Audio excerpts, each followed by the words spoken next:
மீனாக்கும் சீதாக்கும் மறுபடியும் முட்டிக்கிச்சு. சீதா லூசு. அருண் இதுக்கு முன்னாடியே முத்து பத்தி நெறைய வாட்டி தப்பா சொல்லியிருக்கான்னு தெரிஞ்சும், மறுபடியும் அருண் சொல்றத நம்பிட்டு அம்மா வீட்டுக்கு வந்து மீனா கூடயும், முத்து கூடயும் வந்து சண்டை பிடிக்கிறாங்க. மீனா வந்து முத்துவ டிஃபெண்ட் பண்றதுக்கு சீதா கிட்ட வந்து சண்டை போட போனாலும், அதையும் பண்ண விடுறாருல்ல முத்து. நாங்க என்ன சொல்ல வாரோம், அருண் என்ன சொன்னாரு அப்படின்றத கடைசி வரைக்கும் சொல்லல. இதுக்கு இன்னொரு எபிசோட் வந்து ஒரு 1 வீக்கோ, 2 வீக்ஸ் கழிச்சு எடுத்து, இவங்க 2 பேரும் எல்லாருமே சேர்ற மாதிரி, "மாமா நீங்க தான் மாமா நல்லவரு.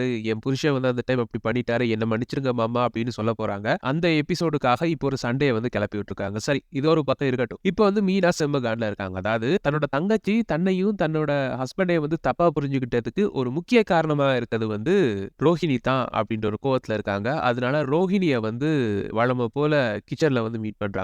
கிச்சன்ல ரோஹிணி வாராங்க. வந்து நல்ல வேளை முத்து வந்து கிறிஷ தத்தெடுக்கிற பிளான வந்து கேன்சல் பண்ணிட்டாரு அப்படின்ற மாரி சொல்றாங்க. அப்ப உடனே வந்து உனக்கெல்லாம் நல்லதா தான் இருக்கும். ஆனா நான் தான் இங்க ரொம்ப கஷ்டப்படுறேன் அப்படின்ற மாரி மீனா வந்து சொல்றாங்க. அப்ப வந்து ரோஹிணி கேட்கறாங்க, "என்ன மீனா மறுபடியும் என்ன பிரச்சனை? அதுதான் எல்லாமே சார்ட் அவுட் ஆயிருச்சு" அப்படின்ற மாரி கேட்கறாங்க.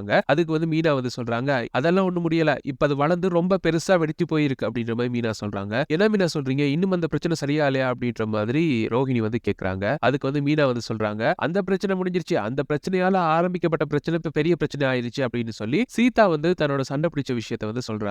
அப்ப வந்து உடனே வந்து ரோஹிணி சொல்றாங்க, "ஏன் இந்த சீதா இப்படி இருக்காங்க? அவங்க உங்களோட சண்டை பிடிக்கிறாங்க" அப்படின்னோன மீனாக்கு வந்து தன் தங்கச்சிய பத்தி சொன்னோன கோவம் வந்துருச்சு. "எல்லாம் உன்னால தான்" அப்படின்ற மாரி சொல்றாங்க. "ஏதோ நீ வந்து பெரிய தரம் மாதிரி பேசிட்டு இருக்க" அப்படின்ற மாரி சொல்றாங்க.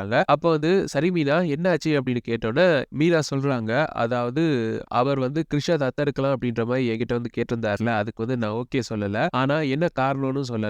அதனால அந்த காரணம் கிடைக்கல அப்படின்ற ஒரு கோவத்துல இருந்த அவர் வந்து எதர்ச்சியா வந்து ஒரு டீ கடையில வச்சு அருண பார்த்திருக்காரு. பார்த்துட்டு அவர் பாட்டுக்கு இருந்திருக்காரு. ஆனா அருண் வந்து தன்னோட ஃப்ரெண்ட் கிட்ட பேசுறேன் அப்படின்ற மாதிரி இந்த தத்தெடுக்கிற சம்பந்தமாவும், ஆம்பளையே இல்லாதவன் தான் இப்படி தத்தெடுப்பான் அப்படின்ற மாதிரிலாம் ரொம்ப கேவலமா பேசியிருக்காரு. அந்த கோவத்துல தான் இவர் வந்து அருண வந்து அடிச்சிருக்காரு. ஆனா அருண் வந்து வீட்டுக்கு போயிட்டு தான் ஃப்ரெண்டு கிட்ட பேசுனது வேற ஒரு விஷயம். ஆனா சம்மந்தமே இல்லாம இவர் வந்து அருண அடிச்சுட்டாரு அப்படின்ற மாதிரி அவங்க வீட்ல வந்து சொல்லி, சீதா அத நம்பிக்கிட்டு என்கிட்ட வந்து சண்டை பிடிச்சுட்டு போயிருக்கா. இனிமே முத்துக்கிட்ட கூட பேச மாட்டேன்னு சொல்லிட்டா. இதுக்கெல்லாம் முக்கிய காரணம் யார் தெரியுமா? அப்படின்ற மாரி கேட்கறாங்க மீனா. "யாரு மீனா?" அப்படின்ற மாதிரி ரோஹிணி தெரியாம கேட்கறாங்க. அதுக்கு வந்து மீனா வந்து சொல்றாங்க, "நீ தான்" அப்படின்ற மாரி சொல்றாங்க. "நான் எப்படி மீனா இதுக்கு காரணமாவேன்?" அப்படின்ற மாரி கேட்கறாங்க ரோஹிணி. அதுக்கு மீனா சொல்றாங்க, "நீ மட்டும் வீட்ல உண்மைய சொல்லியிருந்த அப்படின்னா, கிறிஷ வந்து தத்தெடுக்கணும் அப்படின்னு சொல்லி அவர் வந்து என்கிட்ட கேட்டிருக்க மாட்டாரு. ஏன்னா கிறிஷ் வந்து உன் புள்ள அப்படின்னு அவருக்கு தெரியும். அப்ப இந்த பிரச்சனையே வந்திருக்காது. அருணும் இவரும் சண்டை பிடிச்சிருக்கவும் மாட்டாங்க. சீதா வந்து எங்க கூட பேசாமலும் போயிருக்க மாட்டா. எல்லாத்துக்கும் காரணம் நீ தான். நீ எப்ப இந்த விஷயத்த வீட்ல சொல்லப் போற? நீ தள்ளி போடுற ஒவ்வொரு நாளும் வந்து எனக்கு பெரிய பிரச்சனையா வந்துட்டு இருக்கு. நான் விட்டு விட்டு பார்ப்பேன். நீ வந்து சொல்லல அப்படின்னா, நான் கடைசில வந்து இவர்கிட்டயாவது இந்த விஷயத்த சொல்லிருவேன்" அப்படின்ற மாரி சொல்றாங்க. அப்போ உடனே வந்து ரோஹிணி மைண்டுக்குள்ள யோசிக்கிறாங்க, "ஐய்யய்யோ! முத்துக்கிட்ட சொல்றது தான் பெரிய டேஞ்சரு. நம்ம வீட்ல யார்கிட்ட வேணாலும் சொல்லிரலாம். அவர்கிட்ட சொன்னா அவ்வளவுதான்" அப்படின்ற மாரி யோசிக்கிறாங்க. இதுக்கு ஏதாவது முடிவு கட்டணுமே அப்படின்ற மாதிரி யோசிக்கிறாங்க. அப்ப உடனே வந்து யோசிக்கிற அவங்கள பார்த்த மீனா வந்து கேட்கறாங்க, "என்ன அடுத்த திருட்டு வேல பார்க்க போறியா? ஏதோ யோசிக்கிற மாதிரி இருக்கே" அப்படின்ற மாரி சொல்றாங்க. "இல்ல மீனா" அப்படின்ற மாரி சொன்னோனே, "என்ன சொன்னாரு மனோஜ்?" அப்படின்ற மாரி கேட்டுட்டு, "என்ன மனோஜ் என்ன சொன்னாரு?" அப்படிங்கிறோன, "இல்ல ஏதோ நீ தான் அவர்கிட்ட வந்து எல்லா உண்மையும் சொல்லிட்டு இருக்கியாமே, அப்படி வெளிப்படையா இருக்கியாமே" அப்படின்ற மாரி சொல்லி என்ன குத்தி காட்டிட்டு போறாரு. இதுக்கெல்லாம் காரணம் யாரு? என் புருஷன்கிட்ட நான் உண்மையா இல்லாம இருக்கேன் அப்படின்னா, அதுக்கு காரணம் யாரு? நீ தான். நீ வந்து வீட்ல உன் புருஷன்கிட்ட மட்டும் இல்ல, ஒட்டுமொத்த உனக்கு தெரிஞ்ச அவ்வளோ பேர்கிட்டயும் வந்து பொய்யா தான் இருக்க. எப்போ உண்மைய சொல்லப் போறேன்னு தெரியல. ஆனா இதே மாதிரி பிரச்சனை எனக்கு தொடர்ந்து வந்துகிட்டு இருக்கு அப்படின்னா, கண்டிப்பா வந்து என் புருஷன்கிட்ட இத பத்தி சொல்லிருவேன்" அப்படின்ற மாரி சொல்லிட்டு மீனா அங்கிருந்து போறாங்க. ரோஹிணி வந்து யோசிக்கிறாங்க. என்ன பண்றது அப்படின்னு தெரியாம யோசிச்சுட்டு இருக்காங்க. அப்பதான் அவங்களுக்கு அந்த ஐடியா தோணுது. அதாவது கிறிஷ வந்து இவங்க ஏன் தத்தெடுக்கணும்? நாங்களே தத்தெடுக்கலாமே. இதுக்கு வந்து மனோஜ் கிட்ட வந்து எப்படியாவது சம்மதம் வாங்கணும். ஆனா மனோஜ் வந்து பார்த்தோம்னா, ஆல்ரெடி பேய்க்கு பயந்து போய் தான் இருக்கான். சோ அதனால அவன எப்படியும் ஏமாத்திரலாம் அப்படின்ற மாரி யோசிக்கிறாங்க. அதே மாதிரி அம்மா கிட்டயும் சொன்னோம் அப்படின்னா, அம்மா வந்து முத்து, மீனா தத்தெடுக்கிறத விட நானும் மனோஜும் தத்தெடுக்கிற நல்லோம் அப்படின்னு சொல்லுவாங்க. அவங்க சொல்லிட்டாங்க அப்படின்னா, வீட்லயும் யாரும் எதுவுமே பேச மாட்டாங்க. அப்படின்ற மாதிரி யோசிக்கிறாங்க ரோகிணி. அப்படியே வந்து கிறிஷ் கிட்ட வந்து சொல்றாங்க, "இனிமே வந்து உன்ன ஸ்கூலுக்கு வந்து மனோஜ் அங்கிள் தான் கூட்டிட்டு போவாரு. அது மட்டும் இல்லாம இனிமே அவர வந்து அங்கிள்னு கூப்பிட வேணாம், டாடினே கூப்பிடு" அப்படின்ற மாரி சொல்றாங்க. அதுக்கு வந்து கிறிஷ் வந்து சொல்றாரு, "அப்படியாம்மா, சரி நீங்க சொல்ற மாதிரியே பண்றேன்" அப்படின்ற மாரி சொல்றாரு. "அப்போ நீ நாளைக்கு மார்னிங் வந்து அவர் வந்து முன்னுக்கு ஹால்ல உட்கார்ந்து சாப்பிட்டுட்டு இருப்பாரு. அந்த டைம் நீ ஸ்கூலுக்கு ரெடி ஆயிட்டு அவர்கிட்ட போய் கேளு, டாடி என்ன ஸ்கூலுக்கு கூட்டிட்டு போங்க அப்படின்ற மாரி கேளு. என்ன நடக்குதுன்னு பார்ப்போம்" அப்படின்ற மாதிரி ரோஹிணி வந்து சொல்றாங்க. உடனே வந்து கிறிஷ் வந்து "சரி அம்மா" அப்படின்ற மாரி சொல்லிட்டு அவர் வந்து அப்படியே தூங்க போறாரு. அப்படியே ரவிய காட்டுறாங்க. ரவி வந்து ரிட்டர்ன் வாரத்துக்கு ரெடி ஆயிட்டு இருக்காரு. அப்ப அவருடைய பேக்ல டிரெஸஸ் எல்லாம் எடுத்து வச்சிட்டு இருக்காரு. கோவால இருந்து வின் பண்ண ட்ராஃபியையும் எடுத்து வச்சிட்டு இருக்காரு. அப்படியே வந்து திடீர்னு வந்து நீத்து கூப்பிடுறாங்க அப்படின்னு சொல்லி ஒரு சர்வன்ட் வந்து கூப்பிடுறாரு ரவிய. அப்ப ரவி வந்து நீத்து கூப்பிடுறாங்களா? இருங்க வாரேன் அப்படின்ற மாதிரி கதவ கதவையும் பூட்டாம அவர் தன்னோட ரூம்ல இருந்து அப்படியே அங்க போறாரு. அங்க அவர் போன கேப்ல நீத்து வந்து தன்னோட ட்ரெஸ் ஒன்ன கொண்டு வந்து ரவியுடைய பேக்குக்குள்ள வச்சிடுறாங்க. ரீசன் என்ன அப்படின்னா, வீட்ல வந்து ரவி மாட்டிக்கட்டும் அப்படின்னு ஒரு பிளானிங் தான். அதாவது ரவிக்கும் ஸ்ருதிக்கும் பிரச்சனை வர்றது தான் இவங்களுடைய ஃபுல் பிளானா இருக்கு. அது எப்படியா நடக்கணும், அதுக்கு நான் என்ன வேணாலும் பண்ணுவேன் அப்படின்னு சொல்லிட்டு அதுல வந்து ட்ரெஸ்ஸ போட்டுட்டு அப்படியே வந்து ஓடி போயிடுறாங்க. அப்ப ரவி திரும்பி வந்து அவர் வந்து அத கவனிக்காம அவர் வந்து தன்னோட ட்ரெஸ் எல்லாம் பேக் பண்ணிட்டு அப்படியே கிளம்பி வராங்க.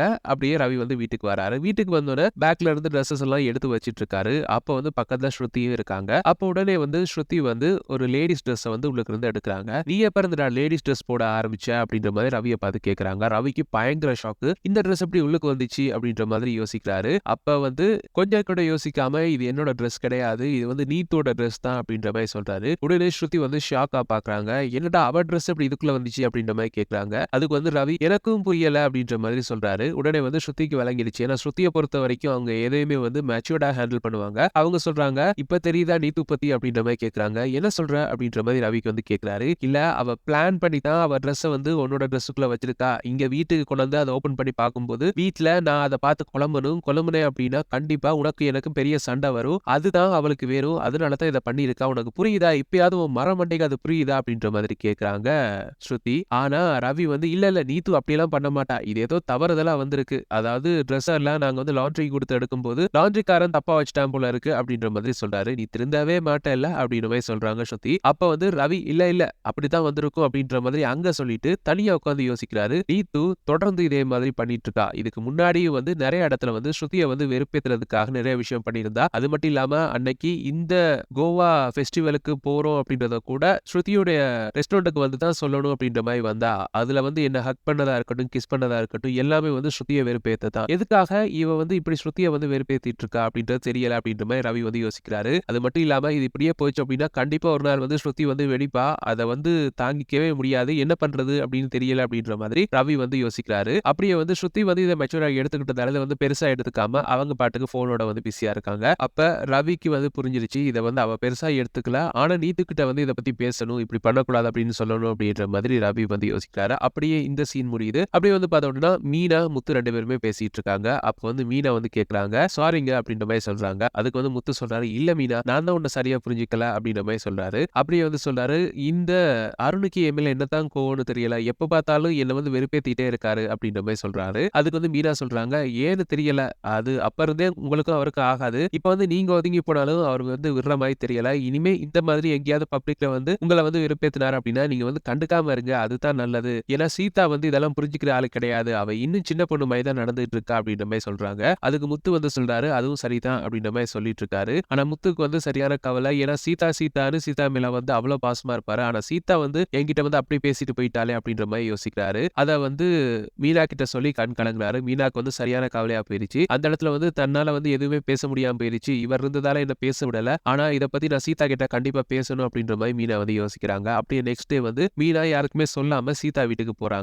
அங்க வந்து சீதா, அருணோட அம்மா எல்லாரும் இருக்காங்க. அப்ப மீனாவ கண்டோன சீதா வந்து மூஞ்ச திருப்பிக்கிறாங்க. அதே மாதிரி அருணோட அம்மா வந்து மூஞ்ச திருப்பிக்கிறாங்க. ஆனா அருண் மட்டும் "வாங்க மீனா" அப்படின்ற மாதிரி மீனா வந்து கூப்பிடுறாரு. அங்க வந்து அருணோட அம்மா வந்து பேச ஆரம்பிக்கிறாங்க. "என்னம்மா நினைச்சிட்டு இருக்கான் உன் புருஷன்? எப்ப பார்த்தாலும் என் புள்ளைகிட்ட வம்பிழுத்துக்கிட்டே இருக்கானே" அப்படின்ற மாதிரி சொல்றாங்க. அப்ப மீனா சொல்றாங்க, "மன்னிச்சிடுங்க. அவர் பண்ணது தப்பு தான். ஆனா உங்க பையனும் அவர வந்து சீண்டுற மாதிரி தான் அந்த இடத்துல பேசியிருக்காரு" அப்படின்ற மாதிரி சொல்றாங்க. அப்ப உடனே கடுப்பான அருண் வந்து சொல்றாரு, "யாரு நானா? அவன்கிட்டயே நான் வம்பிழுக்கணும்" அப்படின்ற மாதிரி கேட்கிறாரு.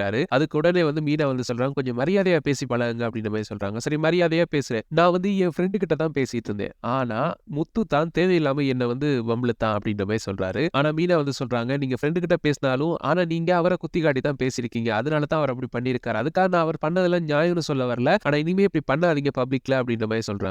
உடனே வந்து அருண் வந்து சொல்றாரு, "நீங்க யாரு எனக்கு பாடம் எடுக்கிறதுக்கு" அப்படின்ற மாதிரி கேட்கிறாரு. "என்ன சொல்றீங்க?" அப்படின்ற மாதிரி மீனா கேட்க, "இல்ல உன் புருஷன் வந்து ஒரு சாதாரண ஒரு டிரைவர். அவன் படிக்கவும் இல்ல. நான் வந்து படிச்சு இவ்வளவு பெரிய ஆளா ஒரு போலீஸ் ஆபீசரா இருக்கேன். அந்த பொறாமையில தான் அவன் எங்க கண்டாலும் என்கிட்ட வந்து வம்பிழுத்துக்கிட்டே இருக்கான். உங்க வீட்ல மட்டும் தான் அவனுக்கு பெரிய மரியாதை குடுக்குறாங்க. அவங்க வீட்ல அவனுக்கு மரியாதையே கிடையாது.